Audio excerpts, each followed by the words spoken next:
สบายดีเอฟซีมันสุกคนตื่นแต่เศร้าเลยมันอับดูกันเลยครับเฮ้ยดาวรอบไปเรียเสียงรักไหม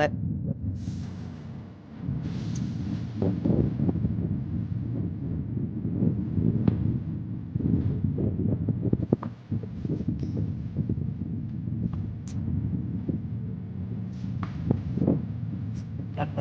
ว่านี่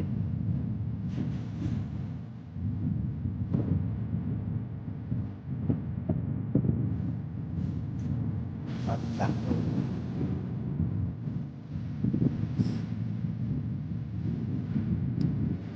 สิดัดตอนพอดมาเป็นแทบเลยนะ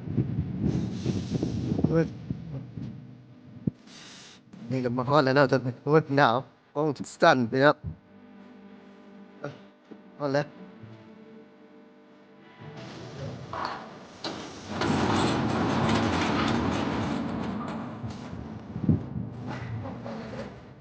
เรื่องแรกคือยังไงเฮ้ย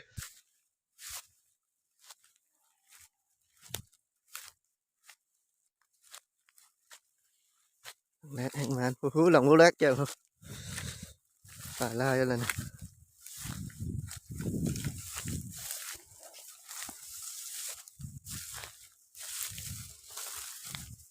เหยียบแป๊บเลย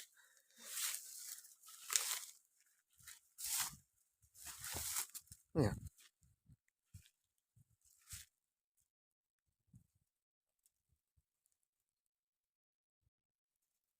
อย่างว่าเซเว่เอ้มันมาใช่นะ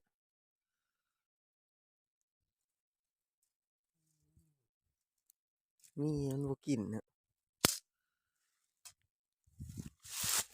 ว้าพี่น้องเซเว่อยู่มันบ่กินนี่กดไม่เหรอมันบ่กินกับอันนี้อยู่นี่เนาะอันนั้นเอาน้ำมาใส่เพิ่นเอาข้าวเหนียวมาใส่จังแม่นมันกินอยู่นี่มันบ่กินแล้วนะมันขวดกินอยู่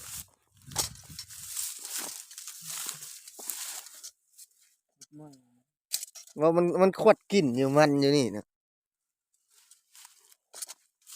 กินนะมันบ่มีกลิ่นแค่นั้นก็ขวดกลิ่นอยู่เนาะมันใส่นั่นเนาะ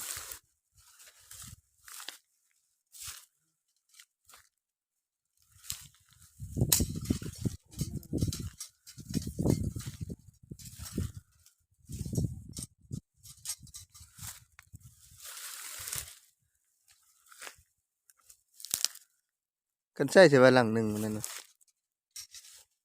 เด็กมันขวดกลิ่นอยู่เนาะ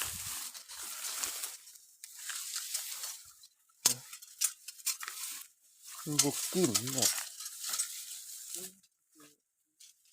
มันขวดกลิ่นอยู่นะมันขวดกลิ่นอยู่เนาะมันกันข้าวเหนียวใช่ไหมคืออยู่บนมันเนาะเอามันใส่แต่ครับ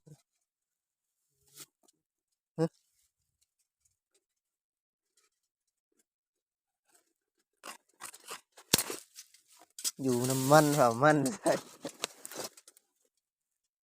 บุกกินมัน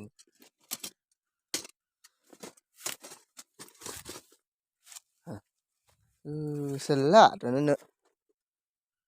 กินอยู่เลยเฮ้ยโบราณหลังนี่กัดอยู่เลยครับโบราณนั่นนะแข้วมันกัดอยู่นี่นี่นะห้อยแข้วนะนี่นะไอ้แห้งนั่นพูดขวดอยู่นะคือว่าเราเข้าใส่มืออื่นมามืออื่นก็จะมาใส่ข้าวเหนียวเลยนึ่งข้าวเหนียวเลยอย่างมาสวยซ้ำพ่อแม่พี่น้องบ่ได้จักโตหาเลยฝากกดไลค์กดแชร์กดติดตามหน่อยเด้อ